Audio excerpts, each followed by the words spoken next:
Okay, good morning, everyone. Welcome to today's CDBG Office Hours. I'm Mike Phillips, Federal Program Specialist. Also on the webinar, we have Felicity Gosser, Federal Program Specialist, Crystal White, Federal Program Specialist. We have our CDBG Section Chief, May Murley, our CDBG Program Manager, Susan Holt, and from our ICF team, we have Ann Schmidt, Lauren Pollock, and Lexi Brew.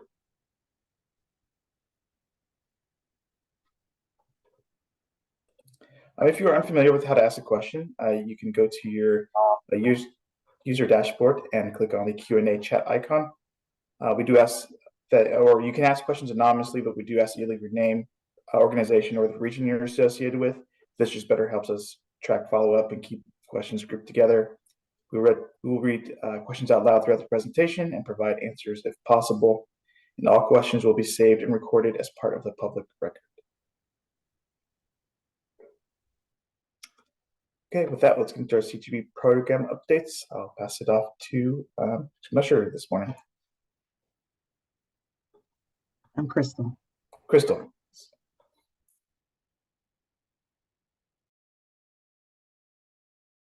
You're muted, Crystal. Okay, I'm muted. So we're talking about the 2023 CDBG NOFA Amendment number 1. It was released on January 31st. And this amendment makes another $19 million for housing, community development, and economic development projects in an over-the-counter process, the OTC process. 5% of the total CDBG 2023 funds, approximately $1.5 million, will be set aside for colonians as required under Section 916 of the National Affordable Housing Act. As well, 1.25% of the total CDBG 2023 funds, approximately $375,000, will be set aside for non-federally recognized tribes as required by HSC 50831. The application will open March 1st, 2024 at 9 a.m.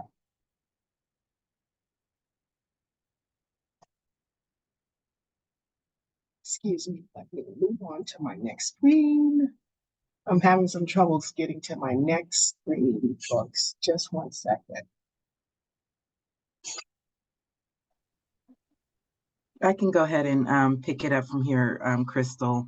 Thank you. Yeah, no worries. The NOFA Amendment number 1 webinar is scheduled for February 14th, 2024 at 10 a.m. The Zoom registration link, Michael has put that in the chat for everyone. The application webinar will be during office hours on February 21st, 2024 at 10 a.m. The 2023 NOFA Amendment number 1 questions are meant as a template and a guide, but will not match the actual application questions exactly. So we just want to give you a visual of what the questions will look like. It is highly recommended to attend both webinars. However, if you're unable to attend, we can provide the recordings via email before they go onto our website. And if we can just, before I pass it on to you, Felicity, if we can go to the first, the 2023 CDBG, the first NOFA that we dropped. Again, the application closed December 29th, 2023 for the over-the-counter waitlisted projects. We have received 7 applications that the program staff are currently reviewing. At this time, we do not have an ETA on the award announcement. So I just wanted to circle back on that. Thank you, Mamie. No worries. Thank you. Hi, everyone. Good morning. This is a repeat announcement that we do have the CDBG CV unclaimed funds. We have an opportunity to apply for augmentation for construction projects that have experienced unanticipated cost increases. Everyone received a memo on November 15th, and then we did send an email out a couple weeks ago. Actually, I didn't update the slide here, extending the date to make the request for augmented award. We extended the deadline to April 15th. I do just want to point out that The de facto limit set in the memo is 125% of the original award, but really wanted to emphasize that consideration will be given for requests that are more than 125%. So please request what you need and document what that need is and the cost reasonableness of that need. Since we published the NOFA published this opportunity in November, costs continue to rise, and we've gotten a lot of feedback that 125% isn't enough for certain projects. And so we just wanted to make sure that folks aren't not applying because they don't think it's enough money. So please ask for what you need so that your project can come to completion, because that's the goal with this opportunity. And if you have questions, reach out to your CDBG CV grant administrator and they'd be happy to walk you through the process. And we can make this a very hands-on process with technical assistance. So please do apply if you have you've had unanticipated cost increases in your construction CDBG CV funded project.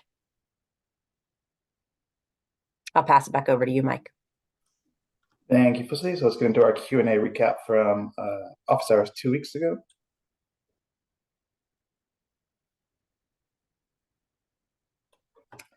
So 2 weeks ago, we did have guest speakers from the Office of Planning and Research, and they did a presentation on their extreme heat and community resilience program. And so they did have a couple of questions that we did want to recap. So these are questions for them and their responses. The first question was, if a parks district wants to install a splash pad, will they need a planning document first and therefore apply for the planning grant before an implementation grant? And the answer to this was no. We do not require a planning document due to the nature of the funds and the way this program works. So we are encouraging applicants to think about projects that are already in the CIP pipeline. So if you have a parks project currently in your CIP pipeline, but you don't already have a splash pad or don't have adequate shade structures or trees, this is a really good program for keeping amenities that are removed in the value engineering process, or to add amenities that support cooling. The program is designed to be able to support projects that are already underway by adding an extra financial boost so that amenity investments are possible. Let's see, this next question was, are the grants reimbursable on invoice or payment? And OPR's response to that was, for the most part, our grants are fully reimbursement based. At this time, it is upon payment. However, we will look into this further to see if we are able to accept invoices as sufficient documentation.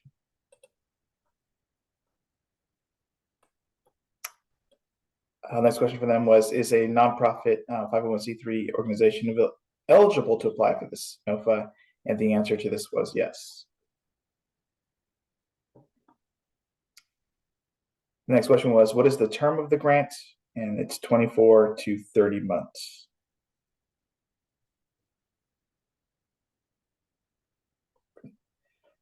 The next question was, are awards based on a point system or first come, first serve?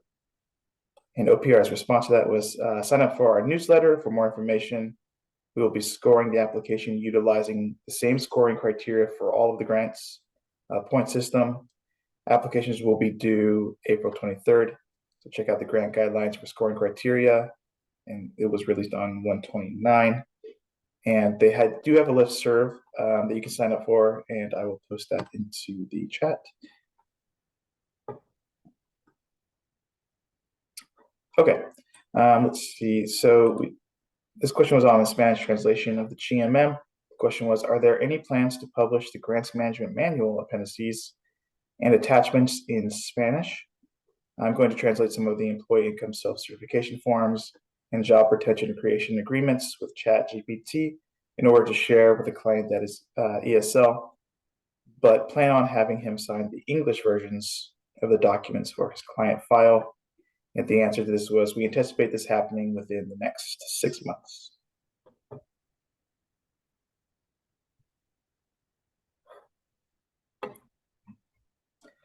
So your next question was on scattered site projects. The question was, for the upcoming 2023-2024 NOFA OTC programs, will scattered site projects be eligible? For example, the placement of park equipment at multiple parks in a low income city.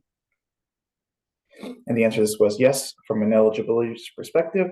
If you're aligning the eligible activity and the national objective to be the same, you can conduct the environmental review as a scattered site. There's no reason why they would not be eligible if all elements are as stated. If you have distinctly different service areas and census tracts being served by the improvements, this would be more difficult to combine. If it is an area of benefit and the same service area for all the parts, the project sounds eligible.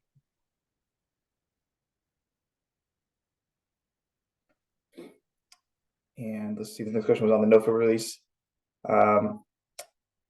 Question was, still hoping for a January 31st for NOFA. Once released, are you planning to hold another webinar on how to submit these in eCivis, the main application, the sub-application, etc.? And the answer to this was yes. We did release it on the January 31st, and we are holding another webinar. And we set the dates already, so this information is a little old, but next week on the 14th will be an overview of the NOFA, and then on the 21st during office hours, we'll be holding kind of an application overview and kind of demonstration.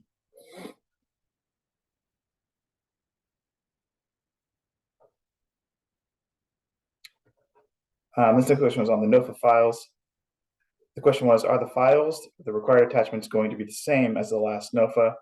And the answer to this was the resolution, the statement of assurances, and this public participation requirements are the, sorry, let's see, the resolution, the statement of assurances, and the citizen participation requirements are the same. There are a few additional questions with a few additional documentation requirements because the nature of eligible projects is more expansive than what was previously waitlisted. HCD will release the application questions and documentation requirements with the release of the NOFA or shortly after.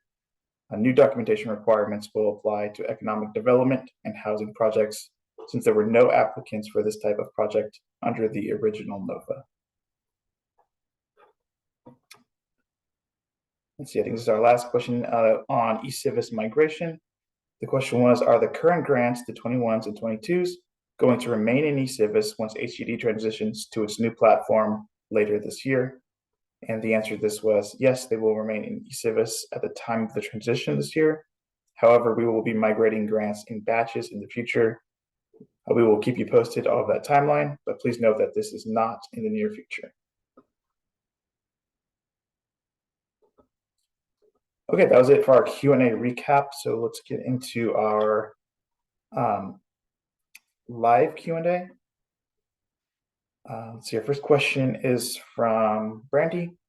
So we are not allowed to change the resolution, and per the resolution, the authorized representative cannot be the same person who certifies the resolution. Sometimes the authorized representative is the city clerk. Can we change city clerk to the person's title who will be certifying the resolution? If not, please advise.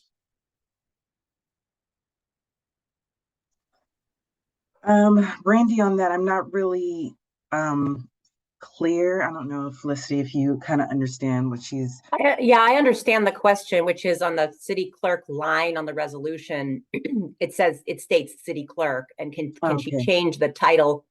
Can the title be changed to whoever is going to do the attestation, is going to sign that portion, or is that not changeable because we said no changes can be made to the resolution?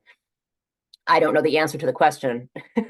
I think we have to ask our legal affairs division to get an answer to your question. I don't want to prematurely answer it. So we can bring that back and get back to you with an answer at the next office hours or individually. And thank you, Felicity. I wasn't for clarifying that for me. Thank you, Felicity. Let's see, our next question is from Brandy. So we're not to upload an environmental review record that was over 50 pages. In the past, I was instructed to submit the entire ERR. The ERR that I will be submitting will far exceed 50 pages. So please advise on what portions of the ERR are required to be submitted.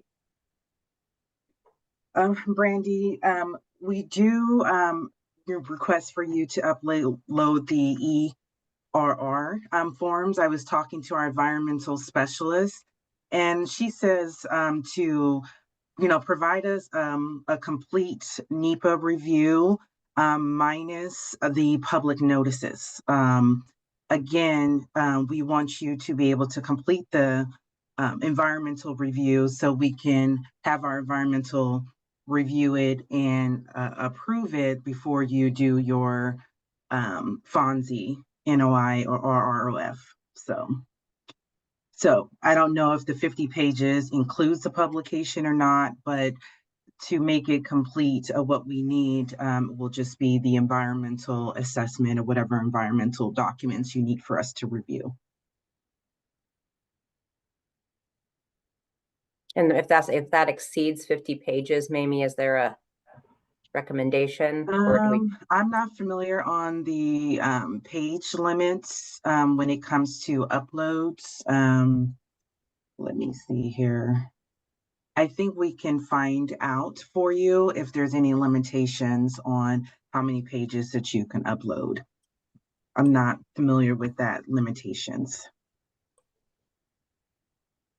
Okay, I did get an update with one of our staffs. Thank you, Jeannie. She said that is not a page limit, it's a 10 gigabytes limit. Okay, so maybe reducing the file size might help with that. Thank you, Jeannie. Thank you, Mimi. So your next question is from Kelly. Could you please clarify when project NEPA documents must be finalized?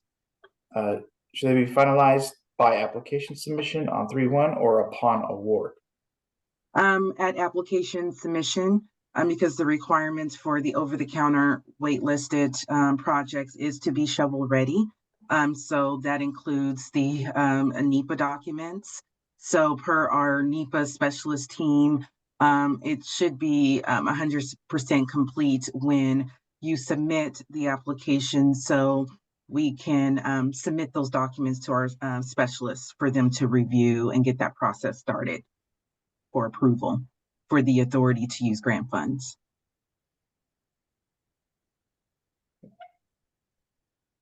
Thank you, Mimi. Let's see, the next question is from Bridget. So what is the difference between the two webinars being provided? Thank you, Bridget, for your question. So the NOFA Amendment #1 webinar is to go over the amendment NOFA that we just dropped on the 31st and to kind of give you some insight on what was updated and changed from the original NOFA that was dropped in September. And then the webinar that we're holding on February 21st is for the application. So if you recall, when Jeannie Lee, she walked through the application of the expectations and what you'll see. So we did get some feedback on our previous application. So there's some changes that we're making for the better to make it more user-friendly. So we want to make sure that we put that information and kind of walk through that process with our grantees who's planning on submitting an application.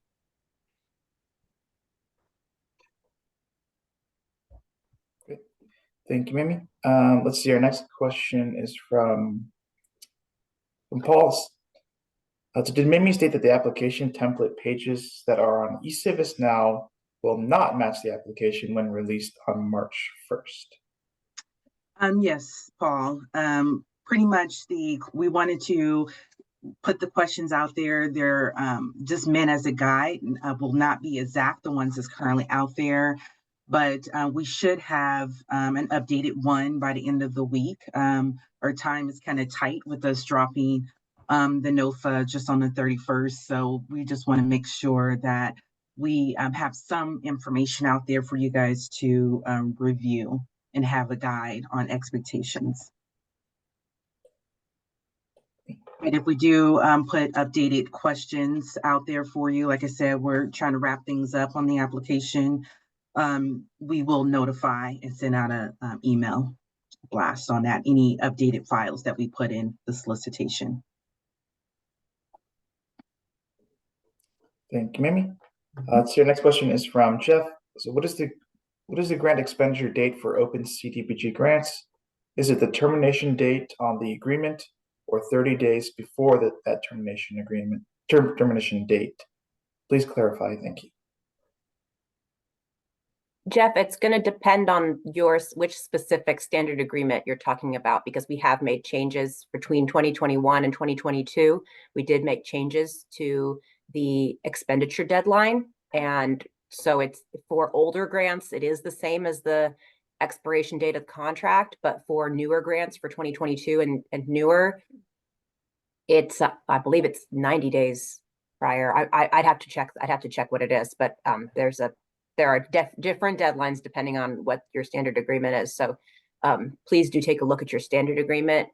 And if you have trouble interpreting it, please reach out to your rep and we can make sure you get an answer. But it should be fairly clear by looking at your standard agreement. Yes.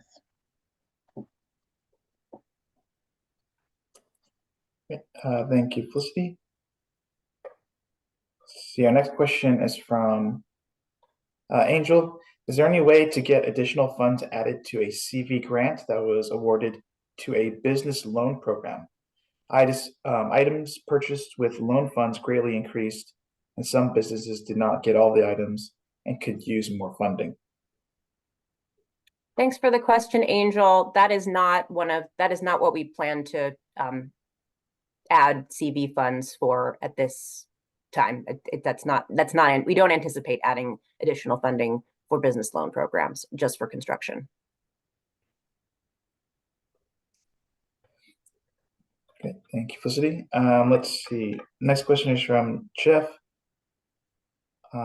Please confirm that we can use GA funds from an open grant for CDBG eligible activities, such as preparing a CDBG application.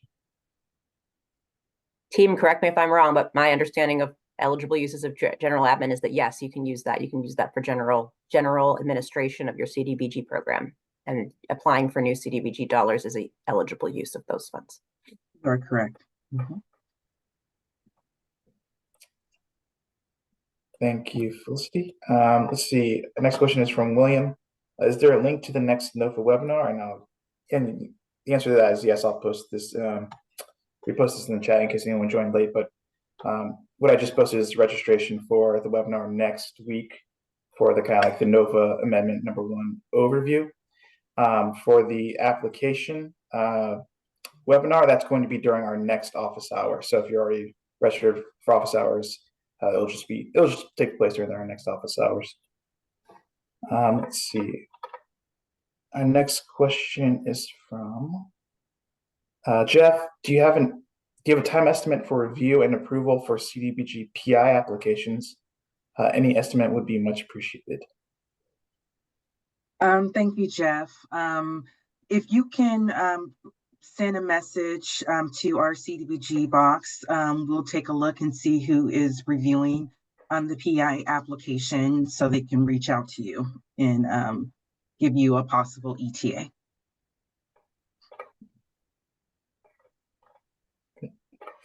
Thank you, Mamie. And can I just add to that? And just a reminder, if you submit a PI only application, unfortunately, the system doesn't all the time give us notification that there is an application. So if you're planning on or have submitted a PI only application, please send us a message through the CDBG box to let us know that you're planning to send one or that you have submitted one, so we can go ahead and get it assigned for review as soon as possible. Thank you, Michael. Yep. Let's see. Our next question is from. The question is from Lacey. So confirming per funding cycle, 1 properly noticed design phase public hearing, public meeting. So per each activity award, 1 properly noticed public hearing before application submittal and 1 at closeout. If there are any major changes to an award, a public hearing should be noticed and held. Any other instances where an item regarding CDBG is on a governing body's agenda, public comment will be received, but a 10-day notice public hearing is not required. I asked because we already noticed and held a design phase public hearing and received direction from our council on potential activities for 2023 funding, but plan to return to council with a regular business item to report out regarding the 2023 funding NOFA amendment and to seek further direction on potential activities. We will then return to council again to hold the properly noticed public hearing for public input before council considers adopting an application resolution. I just want to ensure that our interpretation of the guidelines aligns with yours. Lacey, thank you for the detailed description of what you're doing. That does all sound like it aligns with the public participation requirements for local governments. And I will just reiterate, and we need to add this clarification to our chapter 4, that a HUD public hearing, what a public hearing is in accordance with the citizen participation plan, is a meeting held for the public that is noticed at least 10 days prior. It is not the same as a local government public hearing, like a Brown Act body public hearing. So staff can notice that they're going to hold a meeting that's going to be held in the evening at a community center, at which staff and members of the public are able to attend. It does not have to be a Brown Act body meeting for it to be a HUD public hearing. We need to add that clarity into our GMM, because I think that there is conflation, understandably, because you're all local government folks and you know what a definition of a public hearing is, according to the California law. So I just want to make sure that that's clear, in case that hopefully lowers the bar of what it is that you have to do your public noticing. And it also allows for better accessibility for the public if you're doing something that is sort of a lower key meeting and out in the community, meeting community members where they're at. So that's just a kind of an aside. It does sound to me, anybody else from the team, that this does to me align with what our public meeting requirements are from what she's described. Do you agree with that, Mamie? Yes, I do. And thank you for the clarity of their options on going out into the community where they're at, not necessarily in front of a board. Mm-hmm.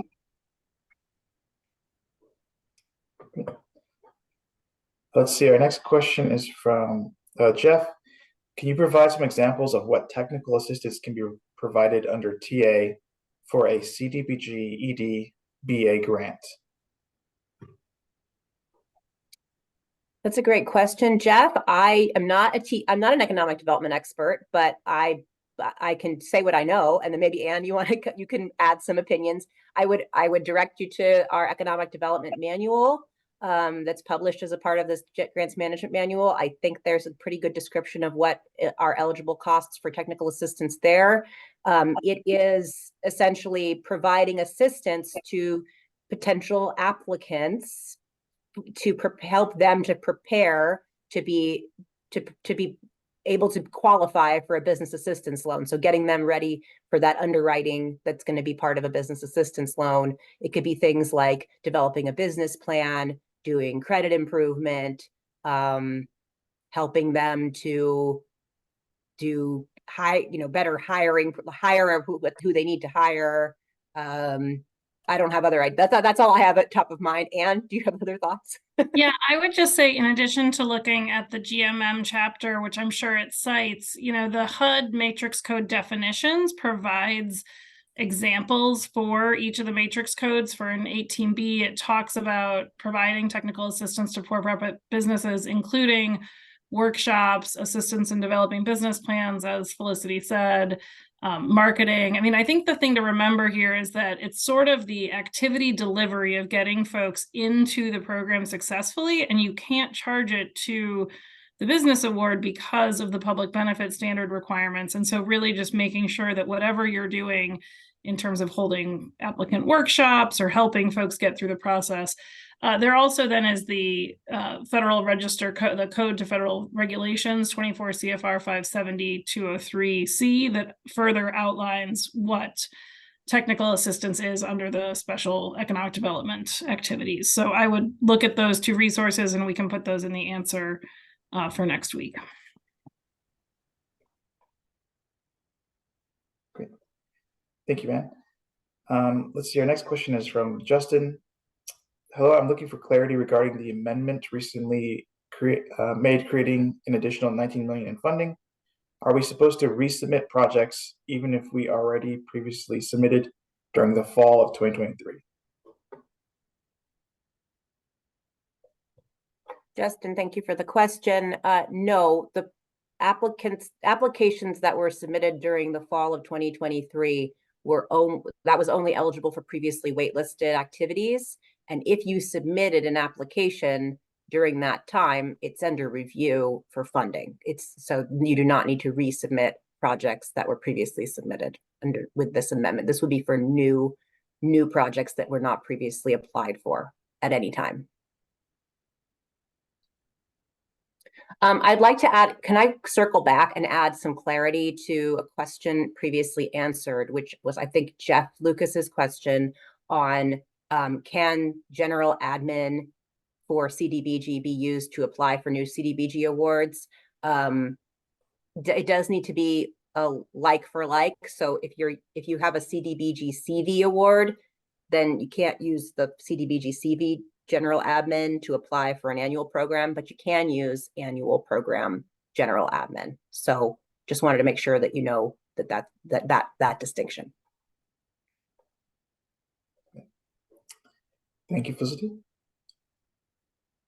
Let's see. Our next question is from Brandy.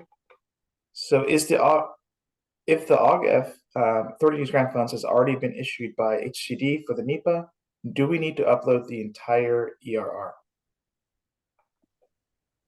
If you already have AUGF, we would like for you to upload that. That would just save us some time of going to our environmental specialist team for review. But at the same time, it goes to question to see how long ago that you received that AUGF. If it's over the 5 years, then the AUGF is not valid, and we will have to have a little bit more discussions on that, Brandy, if you have questions. So if you want to talk more about it and what you currently have and when you received the AUGF and see if it's still valid and what steps you need to take, then we can discuss offline. Thank you, Amy. Let's see, our next question is from Anastasia. We were waitlisted for the 1920 NOFA. Now the project cost increased, but the waitlisted projects do not qualify for cost increases. Do we submit as a new project? Thank you for that question. We do recommend that that if the cost has increased and you wasn't able to submit during that period of time of the waitlisted project, it would be it's for new, it's for new projects. So if you do want to come in, it's open for you to come in March 1st to go ahead and submit that project.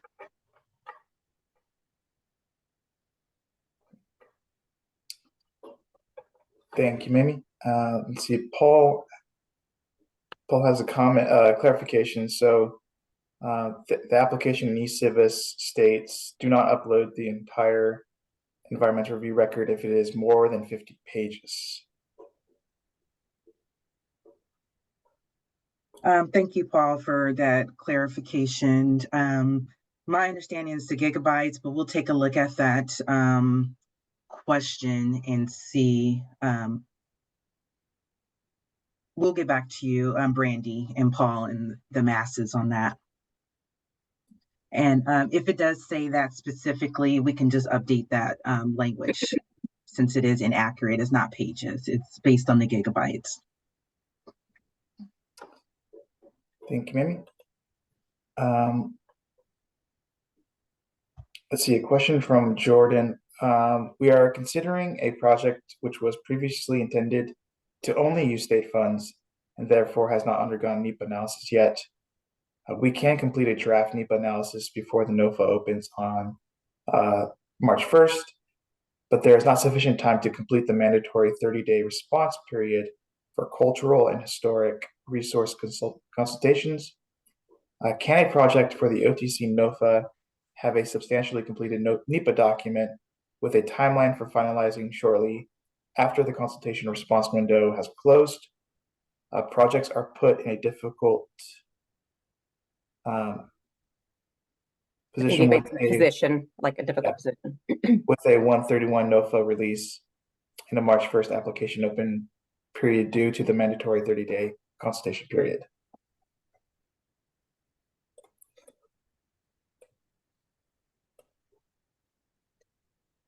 Mamie, I don't have a response on this because I don't know enough. We can get back to Jordan if need to be. Yeah, I was just taking a look at it.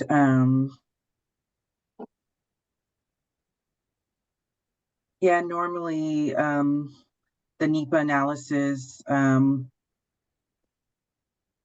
just our experience with other projects in the past, is that 30-day time frame, that mandatory, it's normally done ahead of time, that makes it shovel ready and the NEPA completed.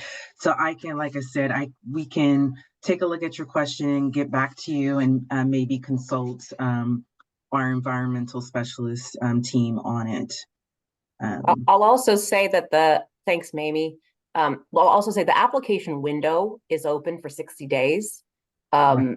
So many projects will be ready on day one, and this is a first come, first serve basis, but we may not get full subscription by day one. And so we'll provide updates as to, when we are fully subscribed, but you do have 60 days to apply. So that also take that into consideration.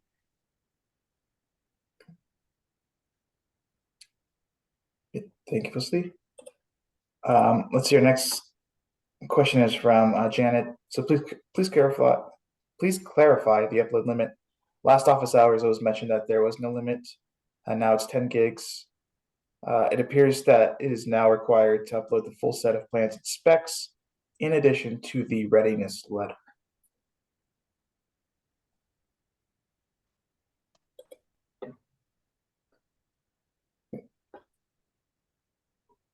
We will definitely take that back and look at it. Thank you, Janet. Let's see. Our next question is from Jeff. So regarding Kelly's question, having a complete NEPA documents package, including the notices, is going to be difficult to provide given the required noticing timelines. Thanks for the feedback, Jeff. I think this is what Jordan was saying as well. But I think, as Mamie said, that is generally what we require. And I will also say we have been signaling that this NOFA is coming since December. So, and I would just say, do what you need to do now. And if it means that your submission doesn't come in until after the 1st, you do have 60 days to apply. And then, like I said, we really want the applicant to be shovel ready. So that includes all the plans and specs and the NEPA documents and things like that, because in the past, for the grantees who's been with us for a while, that the time is clicking once you get awarded. And if you're not shovel ready, it just kind of eats into your time to complete the project, which we have seen in the past has been an issue. So for our over-the-counter wait list, first come, first serve, these are for grantees who is ready to hit the ground running and get the project started. And keep in mind that, we will be having the over-the-counter first come, first serve applications for our NOFAs to come, at least for the 2024. And I'll just piggyback on what Mamie said, which is that if we review an application that's submitted, right out of the gate on March 1st, but it's not shovel ready and it doesn't pass threshold, we will kick it back and have you and and then it'll go to the bottom of the list until and for resubmission. So our advice is prepare a complete shovel-ready application a few days after the opening, if that's or whenever it's really ready. Don't submit something that's half ready to preserve your spot in line, because it won't work. It won't preserve your spot in line. It'll require that we kick back your application. So do make sure that your submission is complete, and pause for, take the time you need to get it submitted correctly, because that is ultimately going to be to your benefit. Great, thank you, Felicity. So your next question is from Lacey. For a potential municipal broadband construction application, planning has already been completed with other funding. The project as a whole would have both a housing and an ED nexus. I assume we would need to choose one and track costs to ensure that the CDBG funding used for the project is only used for either residential or commercial properties. It seems like the activity could fit under O3Z, 17B, or 70D. Which code do you recommend using? Thanks for the question, Lacey. The answer to the first part of the question about the nexus is we encourage projects that have a nexus, both an economic development and housing nexus, to describe what that nexus is, and you can qualify under both. So don't feel like that is a limiting factor. In terms of the proper matrix code to use, this is if it's a municipal project. My understanding of 17B and 17D are generally awards made for private development. So I'm guessing it's going to be one of the O3 codes. Anne, do you have more on that? Yeah, I think we'd need a little bit more information about the project, particularly what national objective it's meeting. I'm assuming we're talking LMA, but we'd need to clarify that. And I think what's important about all of the codes that you mentioned is that, particularly O3Z, but then I think it would perhaps be applicable to some of the 17s as well, is that would be broadband within the public right-of-way. I think you'd have to process it differently and under a different national objective if you were connecting directly to households. So within CDBG, we generally separate work on private parcels or connection to the specific household for infrastructure projects as LMH, and so benefiting, direct benefiting low to moderate income qualified households, whereas the public infrastructure work running the broadband through the right-of-way of the utility would be O3Z. And so I think just making sure that how you're describing your project and what your national objective is really clear, and that if you're doing a public facility, that you're limiting that work to the right-of-way and not doing individual house connections. If you do, then I think you end up with two separate matrix codes and national objective combinations. And the same would apply for business development. If you were connecting directly to a for-profit business, you'd go down the 17B or D path. Thank you, Anne. And I will, I'm just going to say this because it's important during this time period.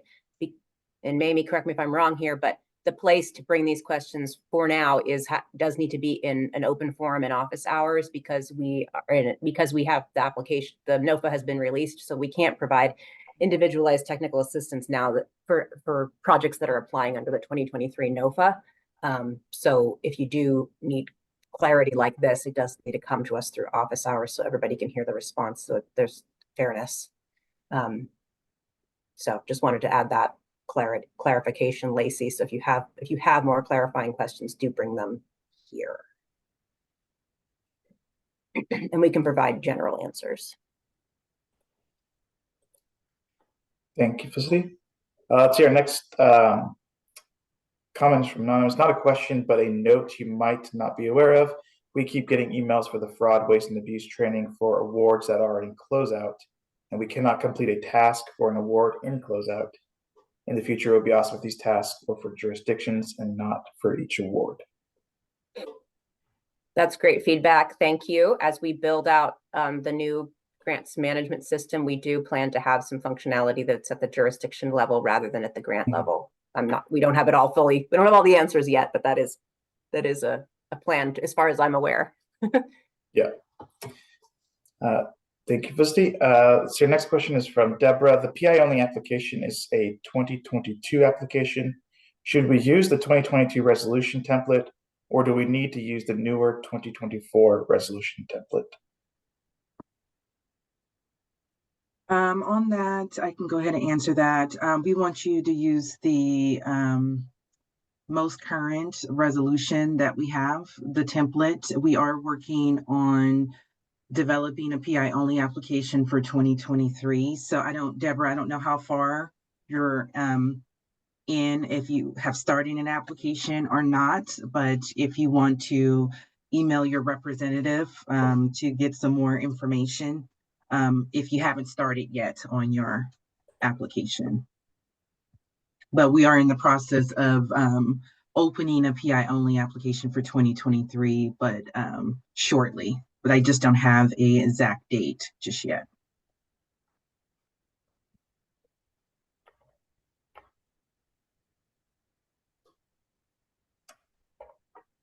Great.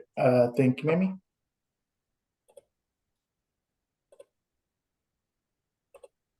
See, our next question is from Luis. So the 131 NOFA timeline for OTC will be open in any service for 30 days, but can we submit applications as soon as it opens, or is there a second 30-day period before applications can be submitted? So I'll try to walk through the timeline, Luis. The application, the NOFA was released, and it is released for review for 30 days starting on 1/31. So there's no applications that can be submitted during this time. It's an opportunity for you to review the NOFA and the materials that were published. On March 1st at 9 a.m., the application window will open, and it will be open for 60 days or until funds are exhausted, whichever comes first. Great. Thank you, Felicity. So a question from Jade. Is there a plan to expand the activities that can be applied for under the Colonia's allocation? Hi, Jade. There is not a plan to expand the activities that can be applied for under the Colonias allocation. That's set in federal statute. They have to be community development and housing activities. So we don't have flexibility in terms of what types of applications can be submitted under the Colonias allocation. It's specified by federal regulation and statute.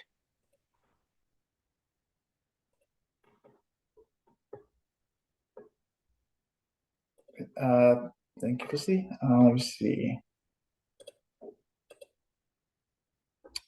So the next question is from Bridget. It looks like both links provided for the webinars in chat are for the NOFA amendment on 2/14, but I don't see a link for the 2/21 application webinar in the chat or the CDBG website. Could you please post that link in the chat? Bridget, it's going to be just the regular CDBG office hour for the 2/21. The application webinar, it's just going to occur during office hours on the 21st. So since you're already registered, if you just show up to office hours in 2 weeks, that's when we'll present the application. So hopefully that helps. Let's see, our next comment is from Brandy. The funding cap is 3.3 million. The NOFA red line was difficult to read. Oh, thank you for that feedback that the red line was difficult to read, Brandy. Have to take a look at where that is showing up as hard to understand. But yes, that is the funding, that is the limit for the amended NOFA is $3.3 million per application.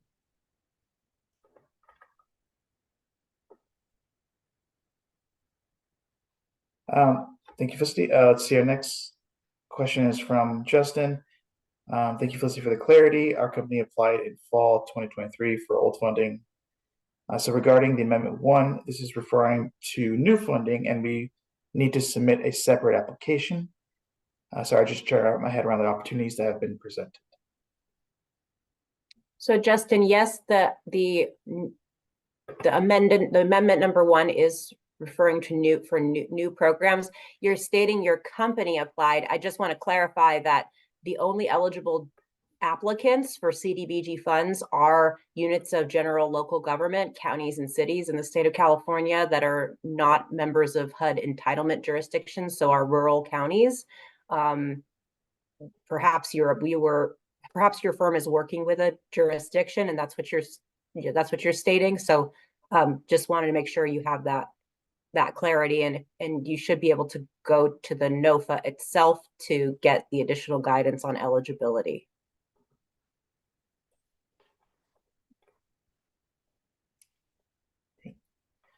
Thank you, Felicity. Let's see. Next question is from Jeff. Thanks for the response regarding the EDBA TA questions. Can you please clarify how we should break out the budget relative to business assistance loans and technical assistance? In other words, does the TA expense come out of activity portion of the grant? Thank you. So Jeff, business assistance and technical assistance loans are not eligible under the amended 2023 NOFA. They will be eligible to apply under the 2024 NOFA, but business assistance, an economic development and housing programs are not eligible under this amended NOFA, only projects. So that direction that you're asking for is not going to come until we release the 2024 NOFA, when that funding opportunity will be available.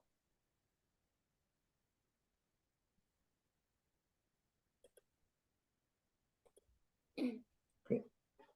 Thank you, Felicity. Next question is, I'm sorry. Sorry, Michael, before you jump to the next question, I did bring our NEPA specialist on the line because we did have a lot of questions regarding NEPA. So there was a question regarding the AUGF already being completed. And so I wanted to have Kirsten come on the line to kind of get clarity on what is needed to be uploaded if you do have an AUGF. And so I just wanted to bring Kirsten on if she can elaborate on that question. Could somebody show me the question? The only question I see is the one from Brandy that talked about generally by the time of the award will go out within 90 days of execution and shovel ready in the NOFA relationship. So I don't see the other question. I think in the answered. All right, let me see here. Sorry, I'm trying to locate it for you, Kirsten.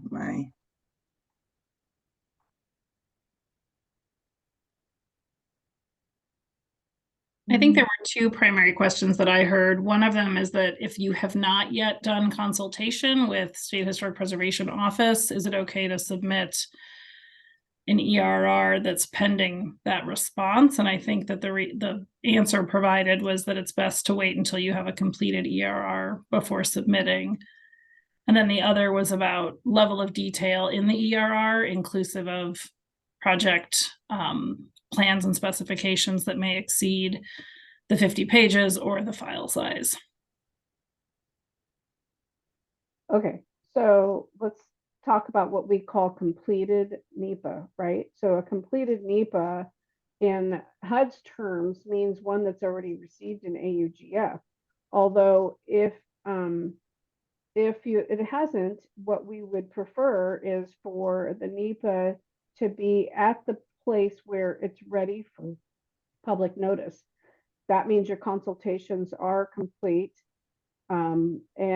or they are past the 30 days and you might still be working on getting tribe response. At that point, after 30 days, you can move forward without SHPO's response. So that would be like a final draft and it's ready for publication. That gives us a chance to review it. And if there's any changes that need to be made, then we can do that before it does its public noticing.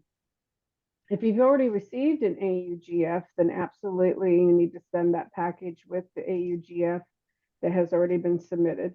But I want to be very clear that the original EA that received that AUGF and the new application, the project description needs to be absolutely the same.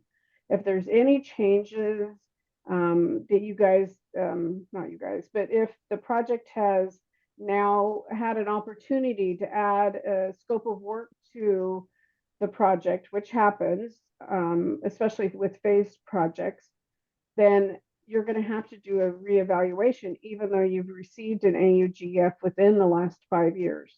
And then if the AUGF is more, or the EA itself is older than 5 years, you also need to do a reevaluation.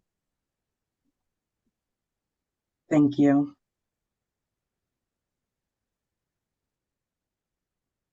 Hopefully that helps answer and clarify some of the questions that we had regarding the environmental. Thank you, Michael. Of course. Let's see, jumping back in, our next question was from Jade. Is there an ETA on when the 2024 NOFA will be released? Jade, at this time, there is no ETA. I think we mentioned in one of our listening sessions is that our goal is to release that NOFA in the fall of 2024, because our goal is to move the NOFA for 2024 in our new system that we're rolling out. Thank you, Amy. Let's see, then comment from Randy. It is my understanding that projects needed to be shovel ready at the time of award because there's a long lead time between submission and contract award. Permits and NEPA are generally complete by the time of award and will go out to bid within 90 days of execution. If HCD would like shovel ready, plans, specs, permits, authority use guide funds, etc. at time of submission, then it should say that in the NOFA.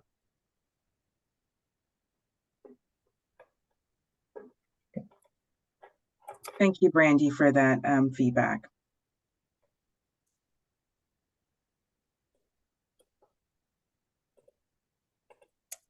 And then let's see. Our next question is from William. What is the activity code for purchasing a fire truck?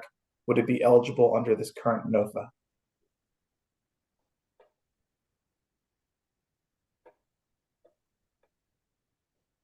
Felicity, do you want to? Yes, purchase of a fire truck is an 03 code, and it would be eligible under the current NOFA.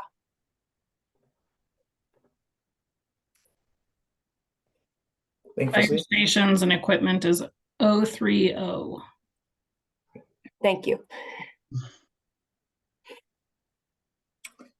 So we're just about out of time. We've got a couple last questions. Let's see. On page 22 of the NOFA, we need clarification, G, demonstration and certification that jurisdiction has the capacity and knowledge to manage the project. What exactly is HCD looking for here?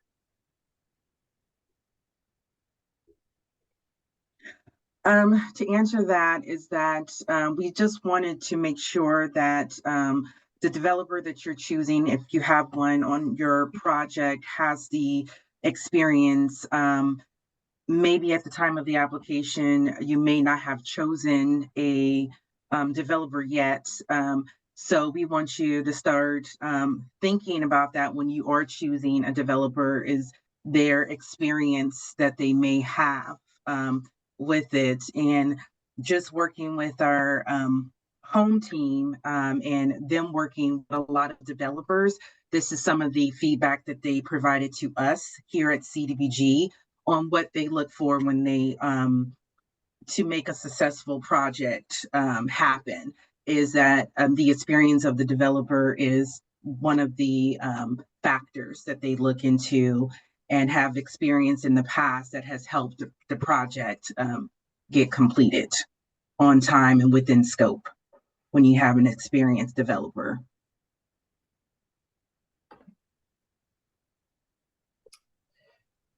And if I'm correct, there are in the application itself, there are questions that are more specific than what's listed in the NOFA. So I would urge you to look to the application, the drafted application questions that are published, and that might help you too.